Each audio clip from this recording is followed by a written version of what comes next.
She didn't know she was signing a debt to the devil. She didn't know the devil had golden eyes. Chapter 1. The Night She Sold Herself. The body on the floor still had her father's hands. Mara Voss noticed that first. The familiar curl of his fingers, the way they loosened in death the same way they had loosened around a whiskey glass every Friday night for 30 years. She should have been weeping. She should have been on her knees, hands pressed to his chest, screaming for someone to call an ambulance. Instead, she stood in the doorway of their crumbling farmhouse, flour still dusting her forearms from the bread she'd been baking, and calculated how long she had before the men came. They always came. That was the nature of debts. She had 24 hours, maybe less. The debt her father had accumulated over 15 years of slow self-destruction totaled something close to $400,000, a figure so enormous it had lost meaning, become purely theoretical, like the distance to the sun. You couldn't hold it in your mind. You could only stand beneath it and feel it pressing down. But this debt wasn't owed to a bank. It was owed to the Vargar pack. Mara set down her flour-dusted hands on her thighs, breathed once, twice. She was 24 years old. She had $47 in her checking account, a 2009 Toyota with a cracked windshield, and a chemistry degree she'd never finished because she'd come home to take care of the man now cooling on the floor of the kitchen. She picked up her phone and dialed the only number she knew. "Vargar Estate," said a woman's voice, clipped and precise as a knife edge. "State your business." "My name is Mara Voss," she said. "Hendrik Voss was my father. He died tonight." She swallowed. "I want to negotiate his debt." There was a pause that went on long enough to make her sweat. "The Alpha will see you," the woman said finally. "Tomorrow at dawn. Don't be late. He doesn't extend this courtesy twice." The line went dead. Mara stood in the dark kitchen with her dead father and the weight of a debt she hadn't made, and she thought, "I am going to survive this, whatever it costs." She didn't yet understand what the cost would be. The Vargar estate sat 12 miles outside of Harrow's Creek, at the end of a private road that wasn't on any map. Mara found it anyway, directions from memory, landmarks she'd been told about in the careful whisper of rumors that traveled through small towns about certain powerful families. Don't look them in the eye. Don't show fear. Don't make deals you can't keep. She'd been told these things as a child, from adults who said them the way people warned against wandering into the woods at night. Vague, performative, mostly theater. She understood now that they had been entirely literal. The house was massive and old, built from dark stone that seemed to have grown from the hillside rather than been placed upon it. Iron lanterns lit the drive. The windows glowed amber, and something moved behind them, shapes too fluid for ordinary people, too aware. Mara parked her broken Toyota between two matte black SUVs that cost more than her father's entire estate, and walked to the front door with her spine straight and her stomach a clenched fist. The door opened before she knocked. A woman in her 50s with steel gray hair and the posture of someone who'd never apologized for anything in her life looked Mara up and down with flat, golden eyes. "You're Voss's daughter," she said, not a question. "Yes. You look like him." A beat. "That's not a compliment. Come in." Mara crossed the threshold. She would think about that moment later, the exact second her foot touched the stone floor inside that house, and she would mark it as the before. Everything that came after belonged to a different life, a different version of herself, a version that knew what men like Caius Vargar were capable of. The woman led her through hallways hung with dark tapestries, past rooms full of the low murmur of voices, until they stopped before a pair of double doors. "A word of advice," the woman said without looking at her. "Don't lie to him. He will know. And don't try to charm him. He's been charmed by better than you." She finally looked at Mara. There was something in her eyes that might, in other circumstances, have been mistaken for pity. "And don't, under any circumstances, let him see that you're afraid." She pushed open the doors. He was standing at the window. That was the first thing. His back was to her, broad shoulders, dark hair cut close to the nape of his neck, wearing a charcoal Henley like men who've never had to impress anyone. Outside the window, the sun was just beginning to breach the ridge, painting the sky in shades of copper and old blood. He didn't turn around immediately. He made her wait. Mara had grown up in a house with a man who used silence as a weapon, who let quiet accumulate until you filled it with apologies and confessions, just to make it stop. She'd learned to be patient with silence. She stood still and looked at the room instead of his back. Books. Hundreds of them, floor to ceiling on 2 walls. A desk of dark wood, clear of clutter except for a single open file folder. A fireplace that still held last night's embers. And above the mantel, a painting, large and old, of a wolf at the edge of a forest, half turned back, caught between the wild and some other thing pulling at him from outside the frame. "You drove yourself," he said, still not turning. His voice was lower than she'd expected. The kind of voice that didn't need to rise to command a room. "Yes." "No lawyer. No one who knows you're here." "No." Now he turned. Mara had prepared herself. She'd built a mental architecture of what an alpha werewolf would look like. Something brutish, something that telegraphed danger in blunt, obvious ways. A face designed for intimidation. She had not prepared for Caius Varger. He was perhaps 35, with the kind of angular face that sculptors spent careers trying to approximate and never quite achieving. Not because of perfection, but because of the life in it. The intelligence that moved beneath the surface like current beneath ice. His eyes were the exact gold she'd seen in the woman's downstairs. But where hers had been flat and assessmental, his were active. Watching her with the intensity of something that hunted for sport, not sustenance. There was a scar through his left eyebrow, a small one, old. She found that scar stabilizing somehow. It made him real. "Mara Voss," he said, walking toward her with the unhurried certainty of a man who'd never needed to rush toward anything in his life because everything worth having had eventually come to him. "Your father owed my pack a great deal of money. I know. He also owed us something more difficult to quantify." He stopped close enough that she had to work not to step back. He was taller than she'd registered from across the room. 15 years ago, he came to my father with a business proposition. My father, in a moment of unusual generosity, accepted. Your father was then given working capital, protection for his property, and access to our distribution networks in exchange for a share of his operation and a promise of loyalty. He didn't tell me any of this. I know he didn't. His eyes moved over her face with slow precision, reading things she couldn't name. He was ashamed. Shame makes cowards of men who might otherwise have been something better. He paused. He delivered the financial portion of the agreement reliably, if not generously. The loyalty portion he failed in ways I won't detail to you because the details are ugly and you're going to need your composure for the next few minutes. Mara's hands were cold. She pressed them flat against her thighs. "What do you want from me?" Something shifted in his expression. Not softening, something more like sharpening. "That," he said, "is a more interesting question than I expected from a farmer's daughter who drives a car with a cracked windshield." "What do you want?" she repeated. "From me.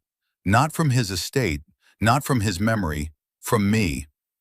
He studied her for another long moment. Then he moved to the desk and lifted the file folder, and she saw her own name on the tab. He'd had her investigated. Of course he had. "Unfinished chemistry degree," he said, not looking up. "Left school in your 3rd year. High distinction up to that point." He turned a page. "Spent the last 4 years running the farm, managing accounts, negotiating with creditors." He closed the folder. "You've been cleaning up your father's messes for years. You're very good at it." He looked at her. "I have a different kind of mess." "I'm listening." "There are factions within my pack that question my leadership. A minority, but a vocal one. And in a structure like mine, vocal minorities have a way of becoming coups. He said it with the flat affect of someone describing a weather pattern. The argument they've chosen to weaponize is that an unmated alpha is an unstable one. An alpha without a partner is an alpha whose line ends, whose loyalty is diffuse, whose decision-making is compromised by the absence of... He stopped. They used the word anchor. The room was very quiet. "You want a fake girlfriend," Mara said. His expression flickered. "I want a consort," he said, and somehow that word carried an entirely different weight, a different gravity. "Someone who can move through my world without flinching. Someone intelligent enough to read the room and adapt. Someone who has demonstrated a capacity for managing impossible situations with limited resources. Someone who has no choice," she said. "No." And here something changed. Something sharp entered his voice that she recognized distantly as honesty. "I could have simply absorbed your father's debt and erased you from my considerations entirely. The farm would have gone to my creditors, and you would have been left with nothing and no claim on me." He held her gaze. "I am offering you a choice. Your father's debt cleared entirely. A monthly stipend for the duration. Full protection of my pack extended to you and anyone you designate. And at the end of 1 year, a clean break with enough financial backing to restart your degree and build whatever life you choose. And in exchange, you live here. You attend functions at my side. You learn our ways with enough depth to be convincing. You are, to all appearances, mine." He paused on that last word in a way that made something complicated happen in her chest. "And at the end of 1 year, if you've held up your end, freedom. No strings," Mara breathed. "You said to all appearances," she said carefully. "What does that mean specifically? What are the boundaries of this arrangement?" His jaw shifted slightly. "You will have your own rooms. Nothing will be required of you that you don't consent to.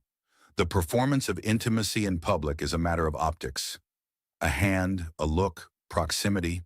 No more than you choose. And if I choose nothing, then you perform nothing." His voice was even. "I'm not in the business of coercion, Miss Voss. Only of contracts." She looked at him for a long time, at the scar through his eyebrow, at the painting of the wolf above the fireplace, caught between worlds. "I want it in writing," she said. "Everything you just said, notarized, and I want 3 days to have a lawyer review it before I sign anything." He looked at her like no one had ever made that particular request before. Then slowly, very slowly, the way tectonic plates move, the way mountains form. Something that wasn't quite a smile crossed his face. "You'll do," he said. Chapter 2. The Things She Learned. She had expected to hate it. She had built careful defenses on the drive back to collect her things. Emotional fortifications, mental distance, the practiced detachment she'd used for years to survive a childhood and adolescence in her father's chaotic orbit. She would observe. She would perform. She would not feel. The Varga estate had other ideas. The room they gave her was on the 2nd floor, east-facing, with tall windows that caught the morning light and held it like a gift. The bed had a headboard carved from a single slab of dark walnut. The books on the shelves were real books, not decorative props. She knew because she pulled them down and opened them, and found margins full of handwriting, words underlined, arguments picked apart. Someone in this house read. She wondered if it was him. The woman with gray hair, whose name she learned was Dagna, and who served as something between chief of staff and den mother depending on the hour, gave her a tour of the estate with the brisk efficiency of someone who'd done this before and had strong opinions about how long it should take. "Kitchen staff starts at 5, Donna said, moving through rooms at a pace Mara had to work to match. "You're not expected to rise that early. Breakfast is available until 9. Lunch is informal. Dinner is formal, Monday through Friday, 7 o'clock. Punctuality is non-negotiable." Noted. "Pack meetings happen on the first Sunday of each month. Your presence is required. You don't speak unless spoken to until your second meeting. Observation only." "Also noted." Dana stopped walking and turned to face her. "You're not afraid." "I'm afraid," Mara said. "I'm just not performing it. The older woman looked at her for a moment with those flat golden eyes. Then she nodded. A single economical nod that Mara understood instinctively contained a lot of information compressed into a small gesture. The Alpha rises at 5, Dagna said. Runs the property perimeter in. She paused. In his other form. He's back by 6:30. He eats alone. He takes his first meetings at 8. You'll share meals publicly starting tonight. How long has he been unmated? Dagna's expression didn't change, but something in the air around her did. That's a question you should ask him. I'm asking you. Then I'm declining to answer. She resumed walking. He'll tell you what he wants you to know, and likely more than he intends. That last part surprised Mara. She thought about it for the rest of the day. He found her in the library at 11 that night. She hadn't meant to still be awake. She'd been reading one of his books, a worn copy of The Snow Leopard by Peter Matthiessen, a book about a man searching for something he can't quite name in the Himalayas. And the hours had simply elapsed. He stopped in the doorway when he saw her. The light, he said. It wasn't quite an accusation. Sorry, She started to stand. No. He came into the room and sat in the chair across from hers with the same unhurried certainty she'd observed that morning. He was in dark trousers and a gray shirt, sleeves pushed to the elbows, and he looked like a man who'd been working for hours and would work for several more. He nodded at the book. Matthiessen. It's yours. I hope that's... I told you this was your home for the duration. That includes the library. He leaned back, studying her over the low fire. Do you like it? I'm 50 pages in. She considered. He writes grief like someone who's inside it, not observing, actually inside. Something crossed his face.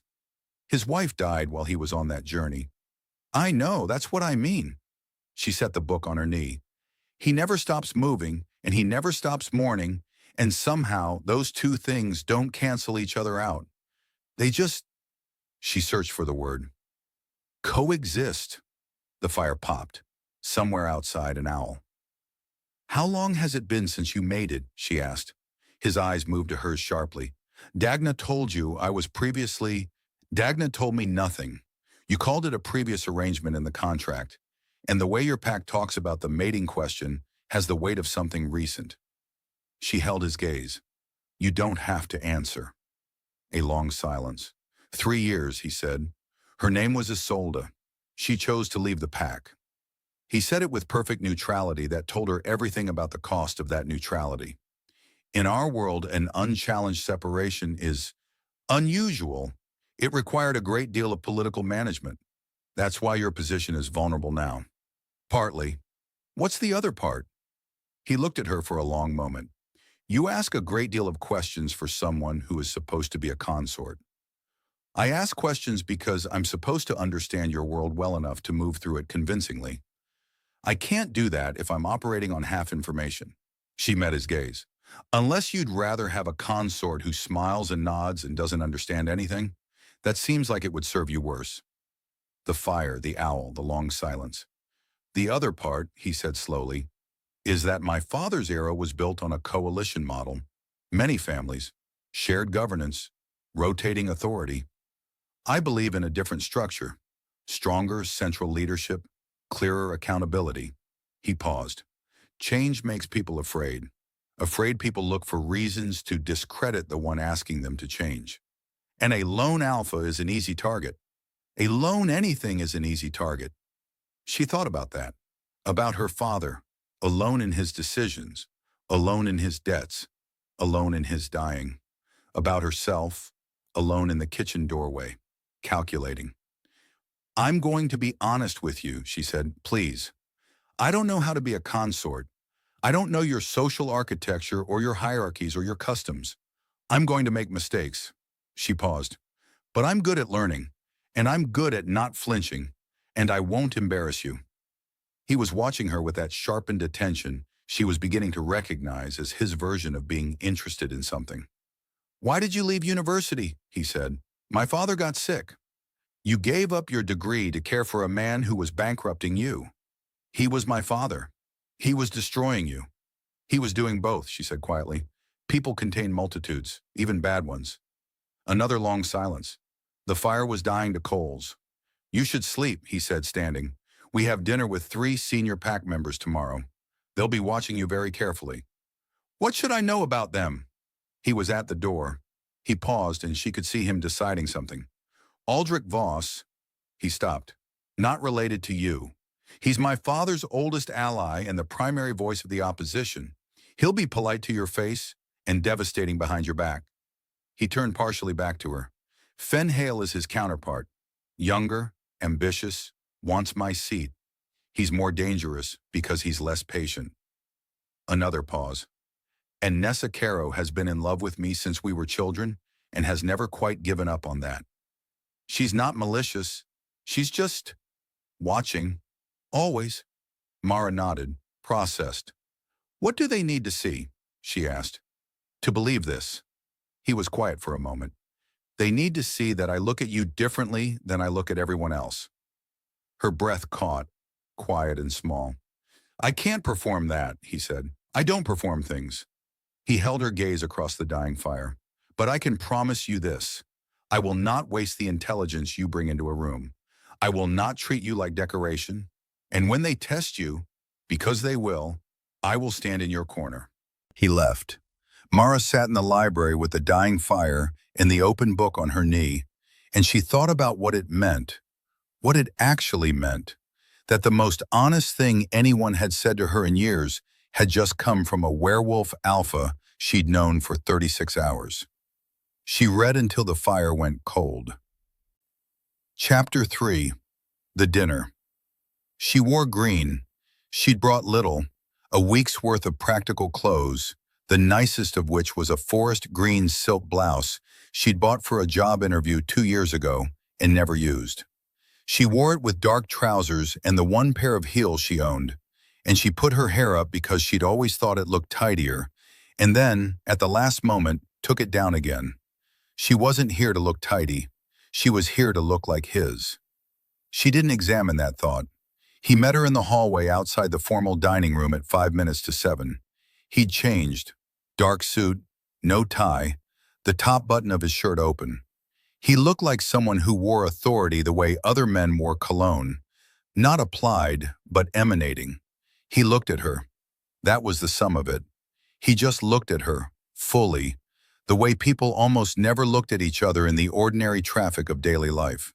His eyes moved over her from heels to hair and back to her face.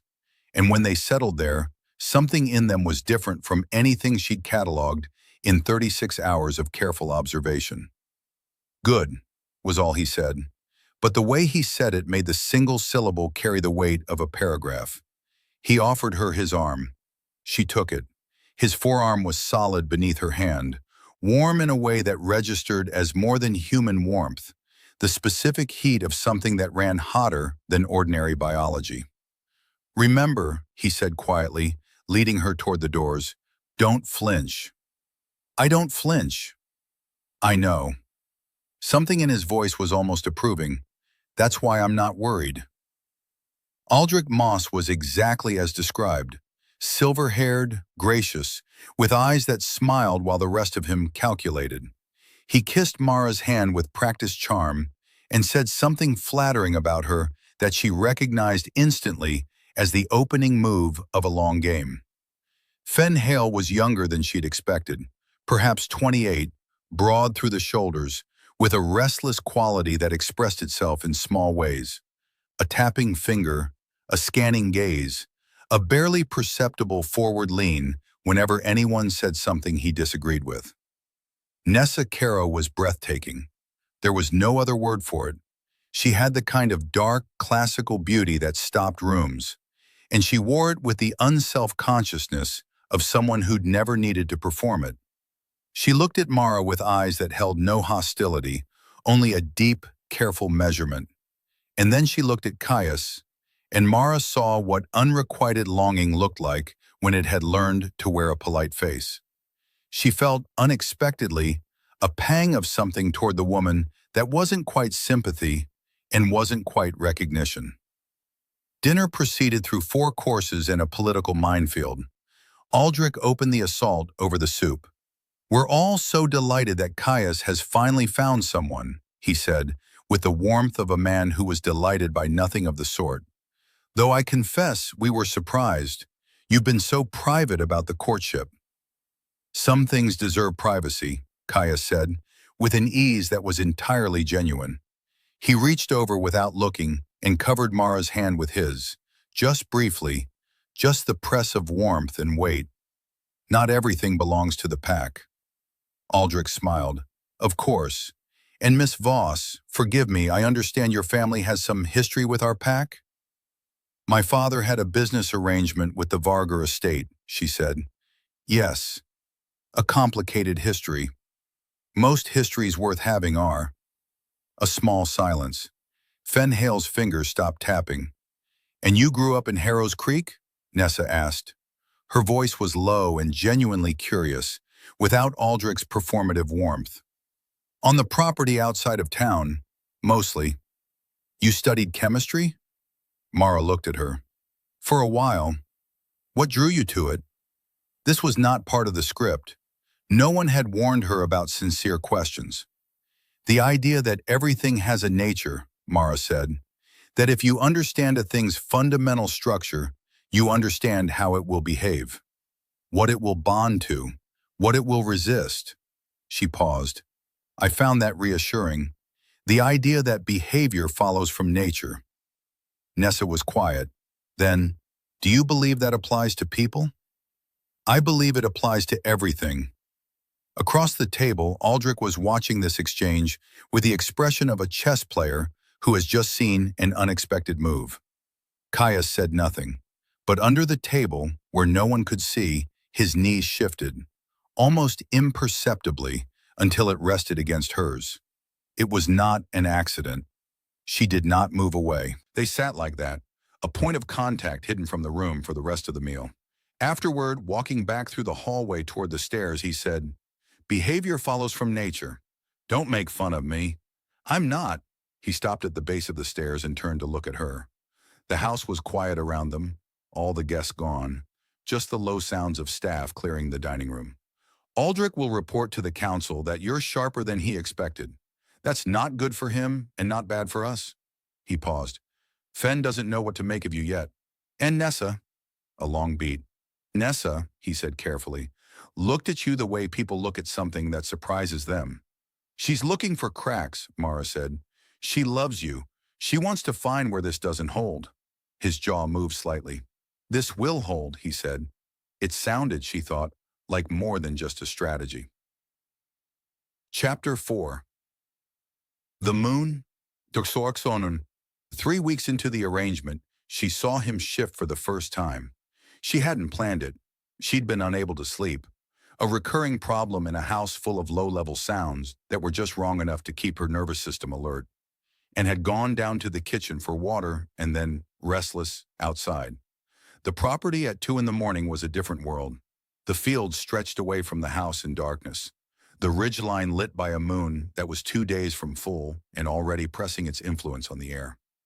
She could feel it, vaguely, as a kind of atmospheric pressure, a frequency she didn't have a name for. She'd sat on the stone steps of the garden terrace and tipped her head back and let herself breathe. She'd been there perhaps 20 minutes when she heard it, a sound that wasn't quite sound, more like a compression of the dark, and looked up to see the wolf. He was huge. She'd known intellectually what the change would produce. She'd read everything in the library that touched on Varger pack history, on the biology of her situation. She'd assembled a rational framework for what he was. Nothing in the rational framework had prepared for the realness of him. The wolf that stood at the edge of the garden was the color of deep shadow and old charcoal, massive through the chest, with eyes that were unmistakably, irrevocably, the same gold as Caius Varger's human eyes. He held very still, watching her. Most humans, she understood, would have fled. Mara tipped her head slightly to the side and held his gaze. The wolf moved. Not toward her, not directly, but in a slow arc, circling the perimeter of the garden, with that fluid, unhurried grace she recognized from his human form. He moved the way water moves around a stone, intentional, inevitable, patient. He was showing her something, what it looked like, all of him. She stayed still. She let him circle, and when he came to rest perhaps 10 feet from her, golden eyes level with hers across the stone steps.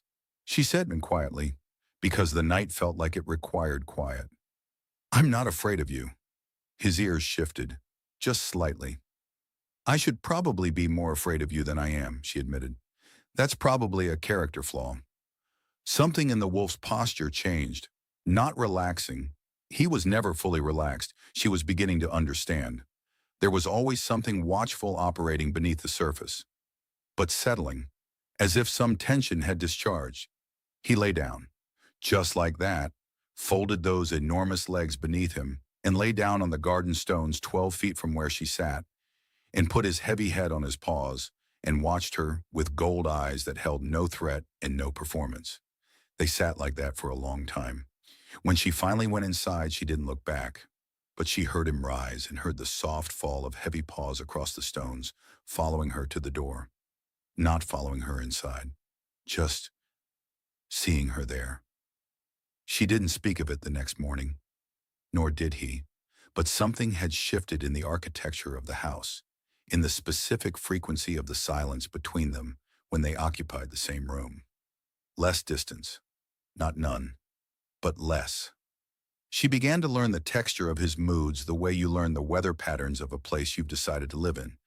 Not intellectually, but through accumulated bodily knowledge. The way his silences were either thoughtful or coiled, and how to tell the difference. The slight change in his jaw when Aldrich's name came up. The way his hands went still when he was reading something important. And the way he looked at her. He told her he couldn't perform it. That had been honest.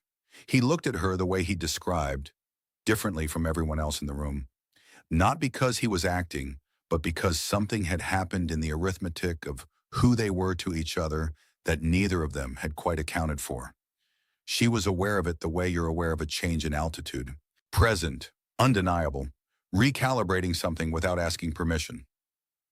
6 weeks in, Fen Hale made his move. He came to her privately, caught her in the library alone, on a Tuesday afternoon when Caius was in meetings across the estate. "I want to talk to you honestly," he said. "Then sit down and do it," she said. He sat. He was handsome, she noted clinically. The kind of handsome that would have worked on her at 20, before she'd learned that handsome was a surface condition and rarely an indicator of depth beneath. "You're smart," he said. "Smart enough to understand that this arrangement has an expiration date. I have a 1-year contract. Contracts can be renegotiated. Circumstances change." He leaned forward. "Caius is running this pack on borrowed time. The old coalition isn't going to accept his restructuring plan. When he falls, and he will fall, what happens to you?" "I imagine I read a lot and don't think about you." Something flickered behind his eyes. Not quite anger, not quite respect. Both. "I could offer you something more permanent," he said. "Protection, status. If the pack leadership transitions—" "Stop," she said. He stopped. "Here's what I want you to understand," she said, setting down her book. "Whatever you think this is, whatever calculation you've made about me and my motivations and my loyalty, you've gotten it wrong." She held his gaze. "I'm not here because I have nowhere else to be. I'm not here because I'm afraid. I'm here because I chose to be, and I keep choosing it every day. And that choice is not contingent on Caius's political position." She paused. "And if you try to work me against him again, I will tell him about this conversation in exacting detail." Fen was very still. "You're not what I expected," he said finally. "No one ever is," she said, and picked her book back up. "Close the door on your way out." She told Caius that night in the library after dinner. He listened without expression until she was done. "Verbatim?" he said. "As close as I can manage." He was quiet for a moment. "You said you keep choosing it every day." A pause. "I was trying to make a point," she said. "I know." His voice was careful, deliberate, like someone walking a path they want to get right. "I want to ask you something, and I need you to answer honestly. When have I not? Fair?" He looked at her. The fire was the only light, and it made his face something between real and painted, alive with warmth and shadow. "Do you want to renegotiate the arrangement?" Her pulse, a specific change in the rhythm of it. "What would that mean?" she asked. "It would mean—" He stopped, started again. It would mean extending the timeline and changing the terms. He held her gaze. Not the coercive terms, not the financial ones, the other ones.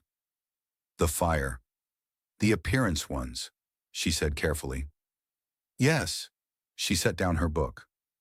You told me in the beginning, she said slowly, that you couldn't perform looking at me differently.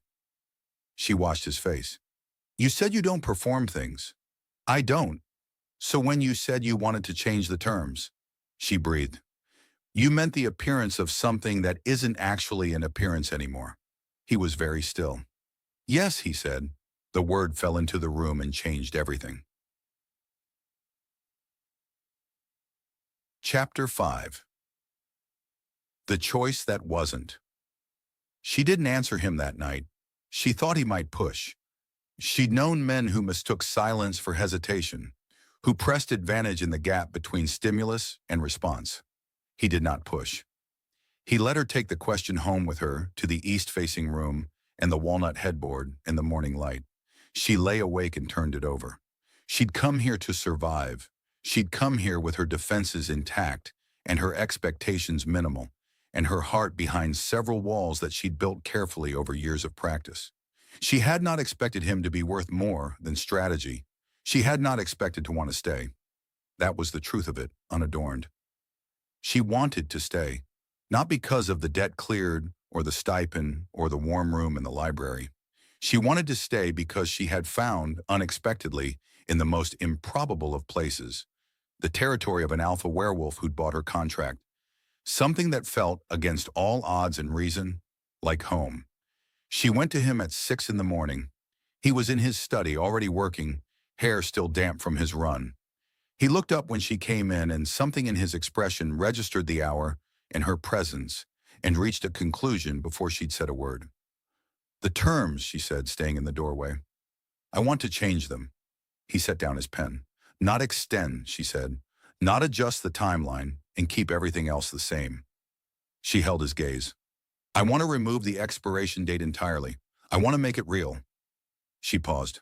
All of it. He stood. He crossed the room and stopped in front of her and looked at her with those gold eyes. And in them she could see every calculation he'd ever made about her. The debt, the contract, the dinner, the garden, the library. And beneath that, something that had nothing to do with calculation. You should know, he said, that for my kind, a true mating is permanent. It's not a word. It's not a ceremony. It's, he searched, a recognition, something that happens below the level of choice. Has it already happened? She asked.